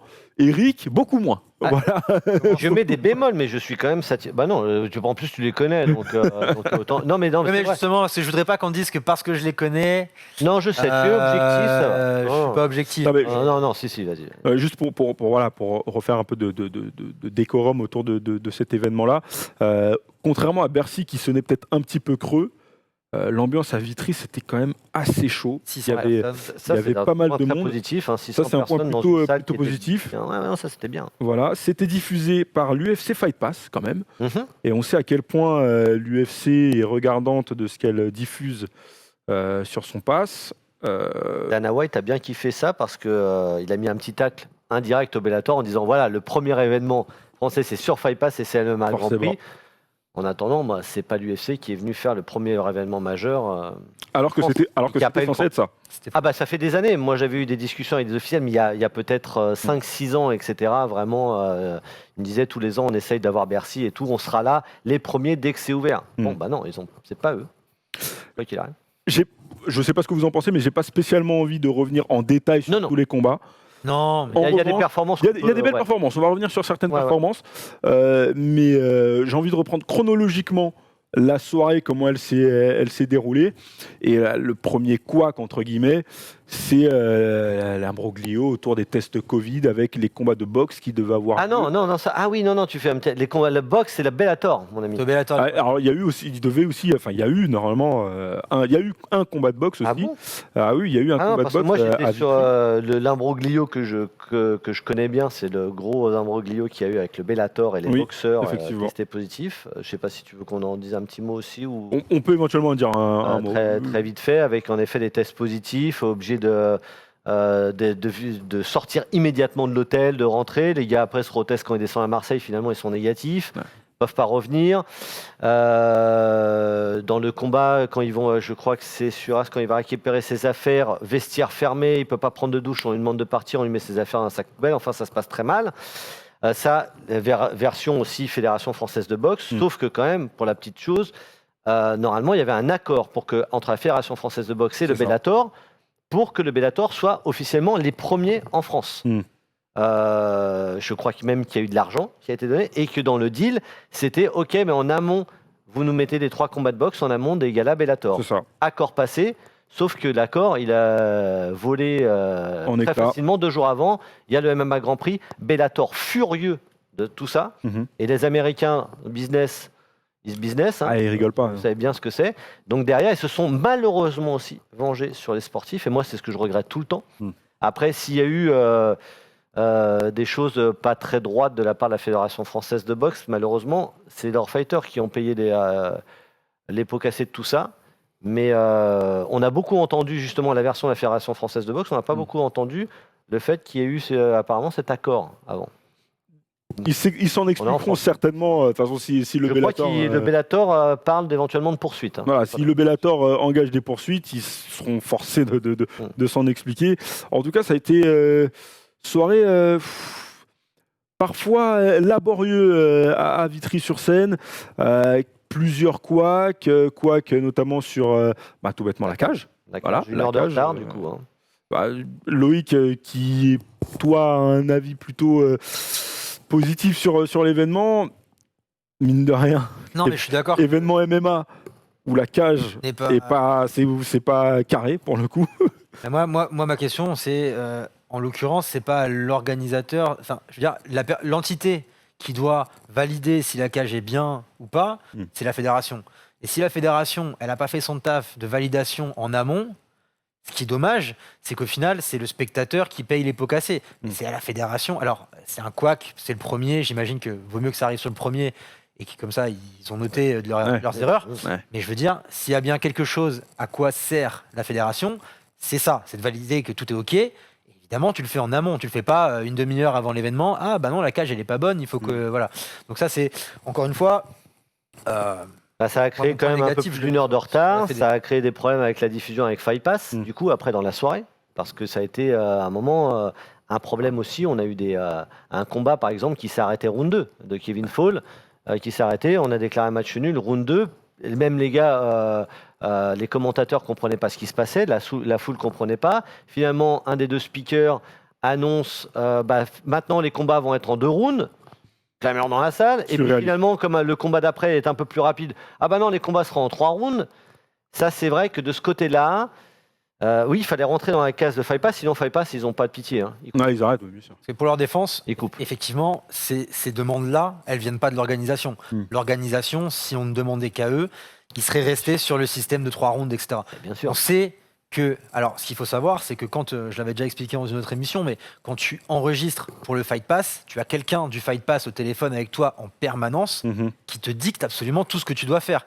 Si tu ne fais pas ce qu'il dit, il appuie sur un bouton, fin d'enregistrement, ciao, on vous rappelle plus jamais. Et c'est aussi compliqué que ça. On disait les Américains, c'est business is business.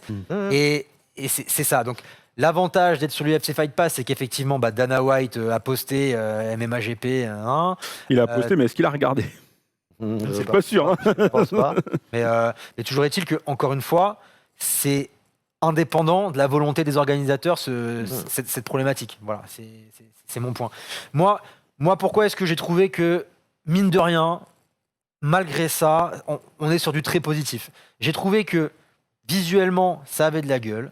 Il y avait une belle qualité scénique. Alors, je sais que tu n'es pas d'accord, notamment, tu trouves qu'il n'y avait pas assez de lumière. Je te laisse tes points. Ton avis, mais moi, j'ai trouvé que, très franchement, l'événement, parce qu'il faut remettre ça en son contexte, on n'est pas sur un événement international qui a vocation à devenir international, on est sur un événement local, franco-français, avec des combattants, certes, internationaux, mais c'est un événement français. Quand vous regardez des équivalents en Angleterre, je cite l'Angleterre parce que c'est vrai que l'Angleterre c'est le pays qui est le plus avancé sur le MMA en Europe, mais en Allemagne, en Belgique, etc. On est globalement sur le même type de qualité d'événement. Je veux dire, tu regardes European Beatdown en Belgique, c'est le même type d'organisation, c'est aussi beau, c'est propre, etc. Oui, ils n'ont pas les moyens du Bellator, oui, ils n'ont pas les moyens de l'UFC, donc tous ceux qui attendaient un espèce d'UFC à la française, oui, vous êtes déçus, mais c'est parce que vous êtes. Je n'attendais pas. Il ne fallait pas s'y attendre. Je pense que les gens ne s'attendaient pas forcément à un UFC à la française, mais à mon sens, je vais rebondir là-dessus. C'est quand même très très sombre. Je regarde là-dessus. L'image est quand même tu très parlais de la sombre. lumière. Moi, la lumière, forcément, en termes de production, un sol noir en MMA, c'est un véritable problème pour moi. L'éclairage était alors. En live, apparemment, c'était un peu mieux, mais c'était quand même assez centré. Et en effet, du côté de la cage, bord gris, c'était beaucoup plus noir. C'était assez. Je trouvais que visuellement, et en termes de production télé, je trouvais ça cheap. Maintenant, avant de revenir sur les arguments qui m'ont pas plu, bravo, en effet, pour créer cette organisation française. Ils ont déjà de l'expérience, tu l'avais dit, en taille, etc.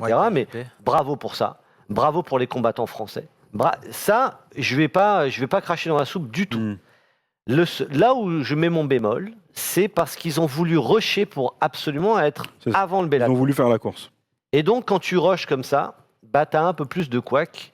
Et en effet, derrière, ils l'ont dit en plus en amont, on sait qu'on va essuyer des plâtres, etc. Et si tu commences déjà en amont à ouvrir le parapluie en disant, bon, tout va... C'est le seul truc, tu vois. Après... Moi, je serais ravi d'en discuter avec eux ou quoi que ce soit. Je trouve que c'est positif pour, comme tu l'as dit, je dis pas que c'était le plus pourri des trucs. Je dis que c'était positif pour un événement français, pour les combattants, de combattre chez eux. On l'a vu quand ils prenaient le micro, ils étaient ravis. Après, en termes de production, en effet, on peut pas copier les Américains. Mais la présentation, par exemple, des deux encore même dans la cage là au micro, c'est ni fait ni à faire. Ça marchait pas très bien. Ça, il n'y a pas besoin d'avoir les moyens de l'UFC. Le sol noir, visuellement, on le sait que ça ne marche pas.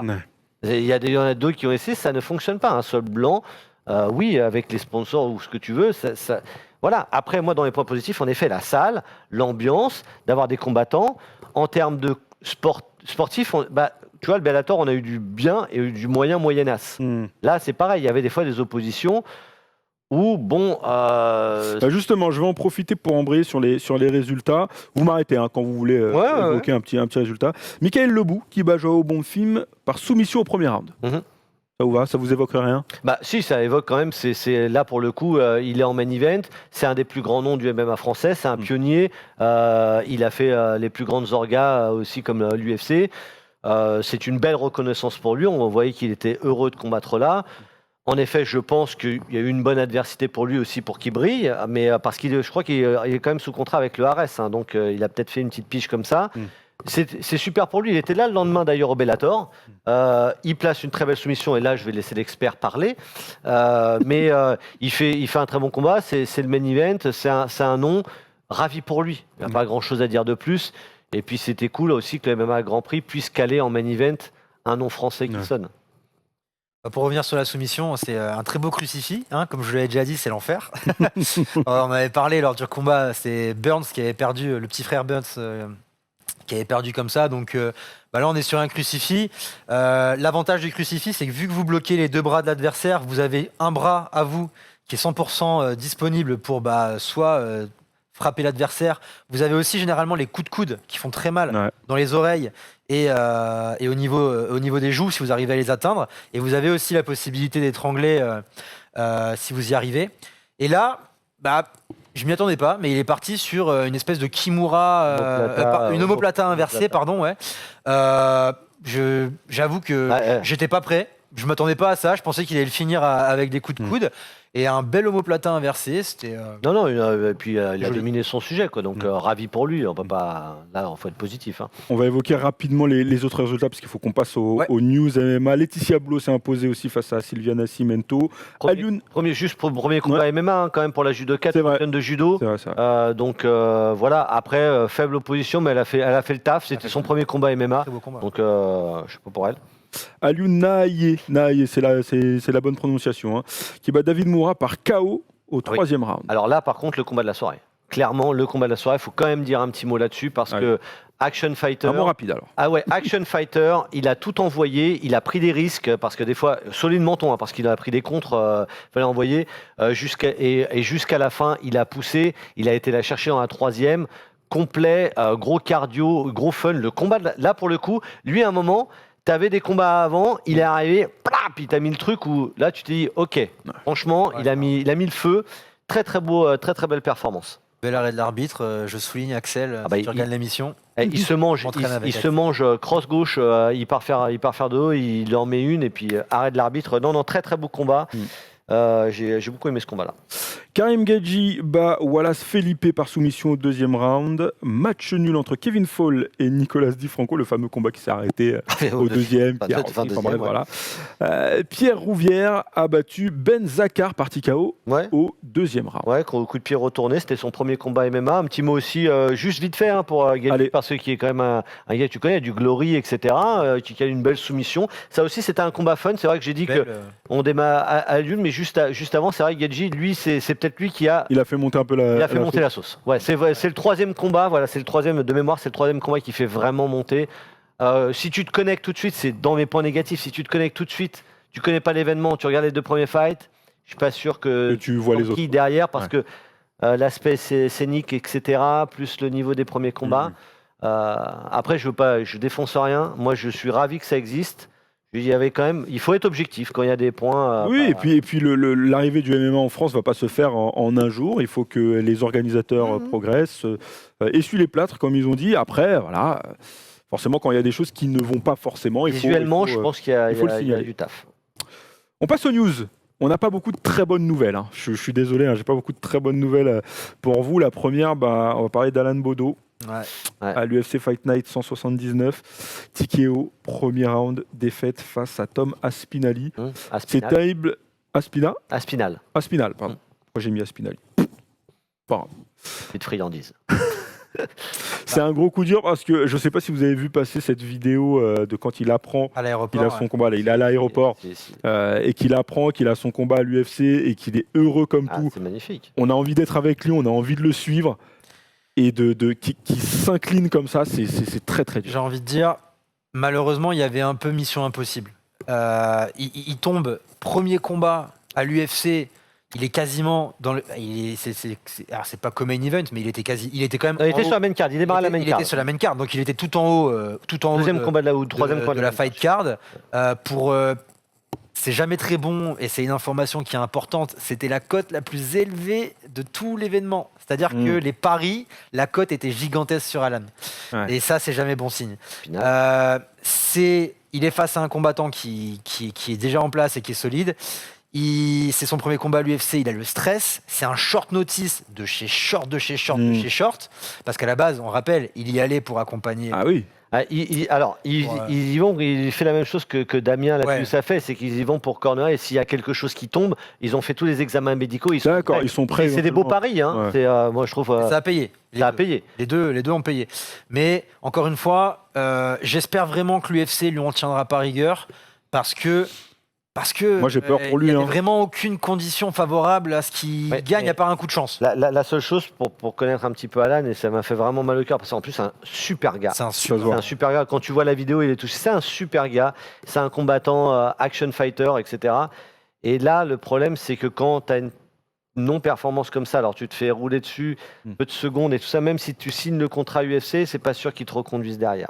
Et c'est ma seule crainte. J'espère qu'il aura une autre chance. On lui souhaite vraiment. Mais j'aurais préféré qu'Alan soit vraiment all-in. Kita, tu vois, t'es au pied du mur, tu prends un spinal tout de suite en short notice. J'aurais aimé qu'il soit all-in. Moi, c'est mon seul regret sur son combat. Même si en effet, il était face à un challenge extrêmement compliqué. All-in. Ça a été un peu vite et de cette manière-là à mon goût en tant que spectateur et mec qui apprécie vraiment le garçon et le combattant. Alan Baudot, pensionnaire de la MMA Factory, ça me permet de faire une transition vers la deuxième. À mon sens, c'est une mauvaise nouvelle. Ou du moins une nouvelle que je ne comprends pas. Ça fait la transition avec son coach, Fernand Lopez, qui se lâche un peu. Il se lâche un peu sur Francis Ngannou. On va rappeler que les deux hommes ont longtemps collaboré ensemble, vraiment très très longtemps, jusqu'en février 2019. Je crois que c'était lors de son combat face à Cain Velasquez, leur dernière collaboration ensemble à l'UFC, mais que désormais Francis Ngannou lui s'entraîne à 100% à Las Vegas. Il a, on peut le dire, quitté le MMA Factory, il n'a plus aucun lien. C'est un moment, voilà. Et Fernand Lopez, qui était interviewé par The Bash MMA, qui est un média anglophone de MMA, a dit, je cite, les gens ne savent pas vraiment qui est l'homme. Alors c'est un extrait. Les gens, parce qu'il dit plein de choses, mais l'extrait le plus fort à mon sens, c'est celui-ci. Les gens ne savent pas vraiment qui est l'homme. Je sais que beaucoup reconnaîtront l'homme que j'ai décrit. Il y a beaucoup de gens qui vont le reconnaître dans ce que j'ai dit. Ce n'est pas une bonne personne. Si je commence à donner des détails, les gens vont devenir fous, genre vraiment fous. Sachant que juste avant ça, pour résumer ce qu'il dit, pour résumer sa pensée, c'est qu'en gros, Francis Ngannou a de gros problèmes d'ego et qu'il commençait à avoir de gros problèmes d'ego, notamment avec Fernand Lopez, qu'il n'était plus coachable, entre guillemets. Voilà, c'est un des reproches que Fernand Lopez lui fait. Moi, ma question quand je lis ces déclarations-là, c'est pourquoi maintenant ? Alors, c'est fait tout cela parce que c'est un secret de polichinelle, en fait. C'est des choses qu'on savait. Y a pas de...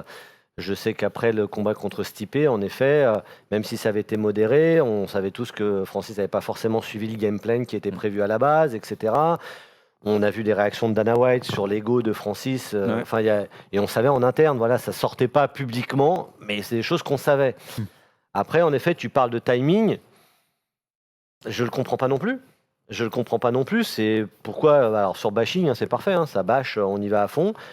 Pourquoi, je ne sais pas. Pourquoi en plus, il y a encore pas si longtemps, finalement, à demi couvert, les gens ne savent pas si Francis est encore vraiment à la Factory ou pas. Il y a beaucoup de gens qui pensent qu'il est encore plus ou moins dans l'entourage de la Factory. Parce qu'on joue dessus aussi.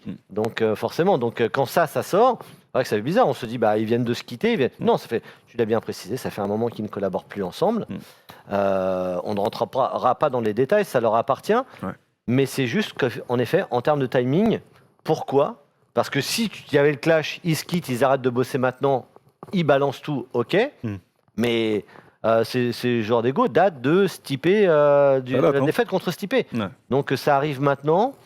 Ok, alors beaucoup de médias sont là, ouais, c'est sûr. Moi j'attends à voir si on va avoir une réponse de Francis. Est-ce qu'il s'est passé est-ce qu'ils se sont dit des choses en interne tous les deux ou quoi que ce soit, mais il n'était plus Management Factory, il n'était plus à la MMA Factory depuis longtemps. Alors, mais la confusion était quand même chez les gens de penser qu'il faisait encore partir de la salle. Donc, à part un petit coup de lumière, je comprends pas. À moins qu'il se soit dit des choses en interne et qu'il balance. Bah, mais sinon, ça fait. C'est un coup de buzz, Loïc, qui veut peut-être se mettre en avant, Fernand. Je sais pas. Je pense qu'il a du mal à digérer la pilule que, sans lui, Francis se débrouille quand même, parce qu'il gagne, même s'il gagne avec les plus beaux, les plus belles manières, il gagne quand même. J'ai l'impression qu'il réalise que d'un point de vue technique, il est en train d'évoluer pas mal depuis qu'il est à Las Vegas, ce que peut-être Fernand n'a pas réussi à faire à l'époque où il était au MMA Factory. Après, très franchement, moi qui me suis longtemps entraîné en MMA Factory, on le voyait pas souvent, Francis. Il était là vraiment pour préparer les combats avant l'UFC. Ça fait, tu disais 2019, depuis 202017, il est principalement à Las Vegas. 2019, c'est leur dernière collaboration. Oui, non, mais ils ont collaboré ensemble. Il faut rendre à César ce qu'il y a à César. C'est grâce à Fernand Lopez. Bien sûr. Là, il faut rendre à César. Mais c'est vrai que dans le timing, tu dis, attendons de voir s'il va y avoir une réponse de Francis à tout ça. Parce que mine de rien, ça a fait un petit peu de bruit dans les médias outre-Atlantique et tout. Et je pense que effectivement, Francis a peut-être commencé à avoir un peu le melon. Et c'était pas un secret, c'était pas. Et il n'a pas connu et il n'a pas forcément l'intelligence marketing que peuvent avoir certains autres fighters, notamment des John Jones ou des Nate Diaz ou des McGregor, qui lui est pour le coup d'un point de vue marketing le king. Et j'espère que ça ne va pas lui retomber sur la tête. J'espère qu'il va réussir à gérer ça, parce que la pire des choses, ça serait qu'au final, il froisse Dana White ou je ne sais quoi, et que Dana White lui dise bon, allez, c'est bon. Non, mais non.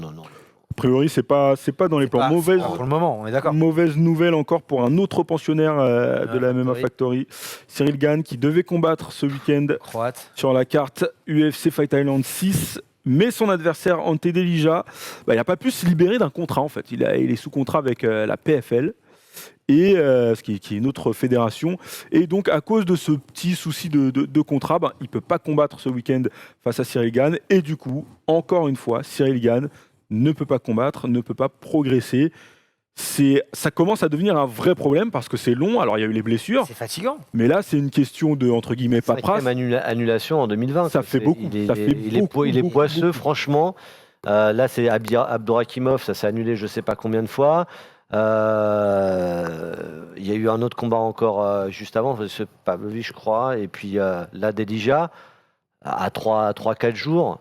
Franchement, c'est dur. Pour un gars en plus qui porte bien son surnom bon gamin, franchement, voilà. Pour être poli, ça fait chier, mais vraiment. Mais vraiment. Et moi, c'est épuisant parce que tu t'entraînes pas de la même manière quand tu prépares un combat, quand tu es en camp, que quand tu t'entraînes en sachant que ton prochain combat il est dans un an. Tu vois. Heureusement qu'il est en poids lourd, j'ai envie de dire. C'est le seul truc qu'il n'ait pas à faire. S'il avait vu la diète à chaque fois. Et qu'il est en forme. Mais c'est vrai que c'est fatigant et j'espère qu'ils vont quand même réussir à un moment à lui mettre un combattant. Dernier combat décembre 2019 quand même. Ça fait très loin. Ça fait très très loin. Autre nouvelle qui là pour le coup va peut-être exciter les nouveaux fans de MMA ou les gens qui ont commencé à faire connaissance avec le MMA via Conor McGregor. J'ai lu ça sur la page Instagram d'un podcast là comme ça qui traîne. Alors c'est le très bon podcast Fréquence MMA qui nous a appris que Conor McGregor aurait accepté une revanche face à Dustin Poirier pour le 23 janvier prochain. Ce serait à Dallas qui, je le précise, est une des régions aux États-Unis qui autorise la venue de public dans les salles. Alors, pour Conor McGregor, on peut imaginer qu'il fasse ça dans le grand stade de Dallas. De la TNT. Voilà. Ce serait un événement immense pour le retour. On peut parler de retour parce que ça fera quasiment un an après son combat contre Donald Cerrone. C'est une bonne nouvelle. C'est une bonne nouvelle, ils ont réussi à arranger leur imbroglio de sparring avec Poirier pour un combat de charité, etc., le 12 décembre. Finalement, la meilleure solution, c'était qu'ils se rencontrent les deux et puis qu'ils donnent quand même, parce que Conor McGregor a bien précisé qu'il donnera 1 demi-million à la fondation de Dustin Poirier, c'est pas rien. Ouais. Il voulait absolument combattre avant 2020. Dernière sortie en date de Dana White, c'était non, c'est le 23 janvier, c'est à prendre ou à laisser. On s'est dit bien, on repart pour un bras de fer. Et finalement, Conor McGregor qui dit ok, j'accepte le 23 janvier et je souhaite Dallas, les TNT. En plus, il a déjà été là-bas, il s'entend bien avec tout le monde. Il s'entend très bien avec le propriétaire de Dallas Cowboys, Monsieur Jerry Jones. Donc du coup, est-ce qu'on va allez voir son Wikipédia. Est-ce qu'on va l'avoir vraiment là-bas? Là, ça dépend pas du souhait de Conor McGregor. Si on est encore dans la même période pandémie, gros bordel, ça sera toujours du Las Vegas, machin, et de la Fight Island. Pour le moment, ils sont très clairs là-dessus. Ouais. Donc, à moins qu'on ait un changement d'ici là. Mais c'est une bonne nouvelle, on va dire, allez, pour tout le monde. Pour ceux qui le détestent, qui ont envie de le voir se faire péter la gueule par Poirier. Et puis ça n'enterre pas quelque chose qui pourra arriver derrière. Exactement. Avant ça, je vais vous parler un petit peu boxe. Parce que le petit pronostic que je vais vous demander, je vais vous le demander en toute fin. Okay. Vous battrez en toute fin. Voilà. T'as vu? On s'est plus charclé en off. Il était mieux, mais il est sérieux. Ça a été entente cordiale tous les deux aujourd'hui. Moi, j'ai eu peur d'avoir à faire l'arbitre entre les deux hommes. J'ai peur, c'est sa clé de bras qui m'effraie. Dernière petite news. Alors, ce week-end, très très gros combat de boxe. On a Vasyl Lomachenko face à Teofimo Lopez. Les 4 grandes ceintures de la catégorie lightweight sont en jeu. C'est-à-dire qu'on pourrait avoir un champion indisputé dans la catégorie des légers. Teofimo Lopez, c'est le jeune phénomène, 23 ans, de la catégorie des légers. Il a absolument peur de rien du tout. Il a dit c'est simple, il fait pas 5 rounds.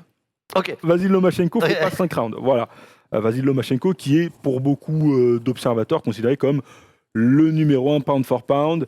Il a 3 ceintures de la catégorie léger. Là, s'il remporte la 4e, celle IBF de Teofimo Lopez, ça fait de lui, là, il confirme son statut de pound for pound numéro 1.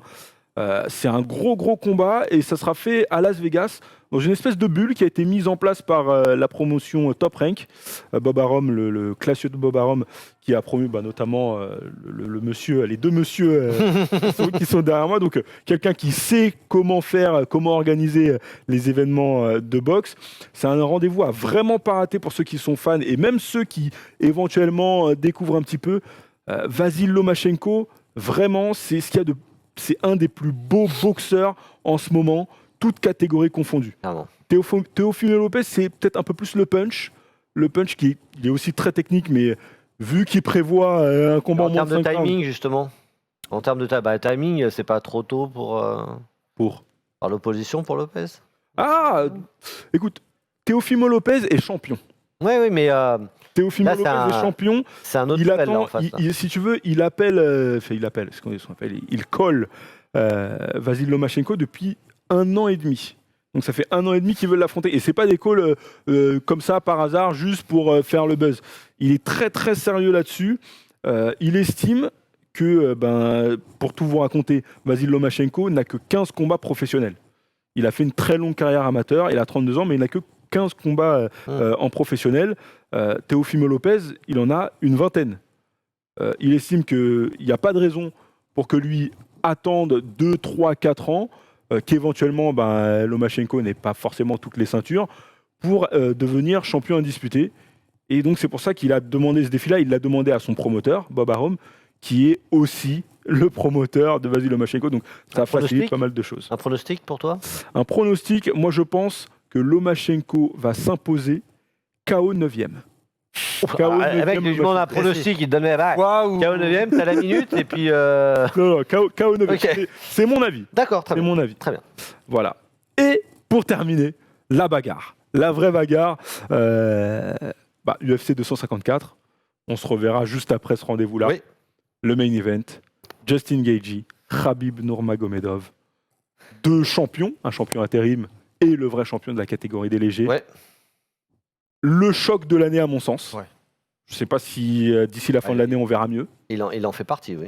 Mais moi honnêtement, j'ai pas encore décidé de mon pronostic. Dites-moi ce que vous en pensez, mais moi, j'ai pas encore. Sans surprise, on sait où ça va vriller là. Ah bah oui, le sol forcément. Mon cœur penche à l'est. Mon cœur penche pour Khabib.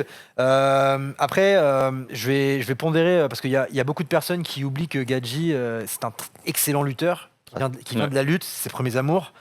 C'était un gros lutteur universitaire. Donc j'attends impatiemment ce combat parce que je pense que ça va pas mal se jouer sur ce terrain-là. Ça sera maintenant ou jamais pour Gaethje, de la montrer. Ouais. Et j'ai l'impression qu'on n'a jamais vraiment eu l'occasion d'avoir une vraie opposition à ce niveau-là pour Gaethje. Et là en l'occurrence, Khabib, c'est ce qu'il y a de plus solide à ce niveau-là dans la KT. Donc clairement, moi j'attends ce combat impatiemment. J'ai envie de dire qu'il faut être très prétentieux pour savoir qui va gagner. Parce que franchement, je suis incapable de le dire, mais mon cœur, il penche plutôt pour Khabib parce que j'adore ce personnage. Et je vais quand même dire Khabib gagnant pour une raison très simple, c'est qu'il va vouloir tout donner pour l'honneur de son père. Ouais. Ça va être son premier combat depuis le décès de son père. Ça va être le premier combat qu'il va faire sans avoir son père dans le corner. Son père s'est décédé juste du coronavirus. On sait l'importance qu'avait son père pour Khabib et on sait à quel point il est philosophique et religieux et spirituel. Et je pense qu'il va tout donner pour ça. Donc je pense qu'on aura dans la cage un Khabib encore plus motivé que d'habitude. Gaethje le sera encore plus. Voilà, on verra ce que ça va donner. Moi, encore une fois, rien que pour cette histoire et pour l'honneur aussi de son père, etc., mon cœur tend plus pour Khabib. Juste avant que tu t'exprimes, Eric, je tiens à préciser qu'Eric est un homme déçu parce que il voulait son Tony Ferguson, Khabib Nurmagomedov. Ouais. Il a été très affecté par il a été très affecté par la défaite de Tony Ferguson. mais voilà, les choses. Mais Justin Gaethje, c'est quelqu'un que je suis vraiment depuis longtemps. Et il mérite WSOF et c'est un fighter que j'aime beaucoup. Que je ne pensais pas arriver à ce niveau-là, et il y a eu un énorme travail avec toute sa team. C'est devenu un fighter beaucoup plus réfléchi. Sa prestation contre Tony Ferguson a bluffé tout le monde. Moi, le premier, parce qu'à un moment, c'est pas juste je te rentre dedans et puis c'est à toi, à moi et on va à la guerre jusqu'au bout. Il y a eu beaucoup d'intelligence et de QI fight dans sa prestation. Et c'est ce que je m'attends à voir pendant le 254. C'est-à-dire que je suis curieux de voir comment Khabib va encaisser s'il mange ce qu'envoie Justin. Il envoie très lourd. Je suis curieux de voir ça. Et en effet, c'est maintenant ou jamais, la fameuse lutte de Justin Gaethje, c'est là ou jamais. Parce que de toute façon, quoi qu'il arrive, Khabib, tu le sais, il va te mettre la main dessus. Et il y a quasiment toutes les chances qu'il t'amène. Oui. Voilà. Comment tu vas réagir quand tu vas être dans ces eaux-là? C'est pour ça que je voulais voir absolument Tony Ferguson sur son dos. Comment il va réagir dans ces eaux-là? Comment va réagir quand l'autre, s'il arrive à le toucher? Mais c'est devenu il est capable aussi, il a montré contre Tony Ferguson que sur la longueur des échanges, il était capable de tenir la route. Ah, totalement. Donc du coup, je suis extrêmement intrigué. Mon cœur balance forcément pour Justin Gaethje, vu vraiment, en plus un mec que j'ai rencontré, et j'aime beaucoup le combattant depuis très longtemps, mais le match-up est dingue. Et Justin Gaethje a vraiment des chances et a vraiment des choses à faire valoir.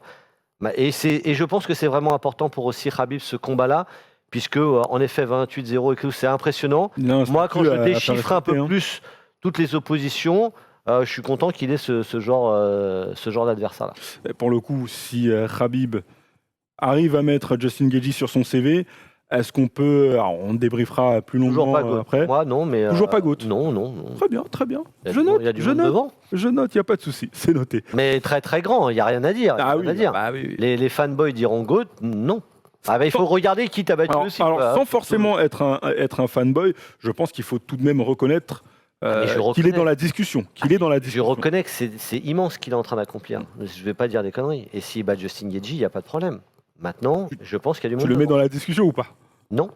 Même pas dans la discussion? Je pense qu'il y a du monde devant. Ah non, mais qui est du monde devant? S'il y a du monde devant, c'est qu'il est dans la discussion du bas, enfin en dessous. Il parle éventuellement pour accéder au plus haut. Je vois John Jones devant, quoi. Excusez-moi, par exemple. Non, mais c'est totalement légitime. Et ça n'enlève rien à ce que fait Khabib Nurmagomedov. Encore plus s'il change de KT. Si Jones arrive à scorer aussi bien dans la KT du dessus... Je vois, alors à des échelles, parce qu'on veut toujours de l'absurdité, mais Dimitri Johnson, dans ce qu'il a fait, aussi à un moment, Anderson Silva, c'est des gens, oui. Après, rien à dire sur... On en reparlera en longueur. LeBron James contre Jordan aussi. Oh mon Dieu! Quand Adrien n'est pas là, le remplaçant. Ah, les problèmes, il n'y a pas de souci. Voilà. Moi, quand vous voulez, pour n'importe quel débat. En tout cas, voilà, c'est terminé pour cette 10e édition de Bagarre Générale. Écoutez, une note sur 10. Non, franchement, t'as été très bien. Non, n'hésitez pas, n'ayez pas peur. Moi, j'ai envie. Moi, je te donne un beau 2 parce que franchement, non, t'as été très bien. T'as été très bien. J'ai remarqué quand même qu'on t'a déclassé de studio. Voilà. Ah, mais le problème, c'est que j'ai pas la prestance d'Adrien. Non. Tu vois, Adrien, c'est tout de suite, il a son studio plein. Non, mais écoute, elle était très bien, fauteuil, tout ça. Moi j'étais ravi de me retrouver. Je pense que c'est la seule fois où on se retrouve. D'habitude, vraiment, on est face à face. Ouais. Il va me regarder. Avant la fin, il me met la petite clé.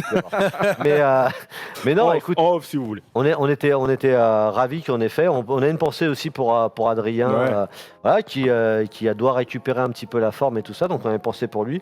T'as très bien rempli ce rôle-là. Bon, c'est cool. Merci beaucoup. Ça me touche. Merci beaucoup, les amis. On salue encore une fois très chaleureusement Adrien. Voilà, remets-toi vite. Et on vous dit à très très vite, juste après l'UFC 254, pour débriefer qui va être le numéro 1, le champion indisputé des poids légers. Moi, j'ai hâte. Mais j'ai hâte presque pour le rendez-vous qu'on va se donner après pour débriefer ce combat-là, parce que ça va être génial. Voilà. N'hésitez pas à vous abonner à la chaîne YouTube First Team Sport, à nous suivre aussi sur les réseaux sociaux, Instagram, Twitter, on est partout. N'hésitez pas. Et n'hésitez pas non plus à nous suivre même sur nos Instagram personnels. Hein. On est toujours dans les parages. De toute façon, il y a souvent de belles infos qui sont distillées. Voilà. À très vite, juste après l'UFC 254, avec Adrien qui, ne vous inquiétez pas, va reprendre sa place dans Corman. À très vite.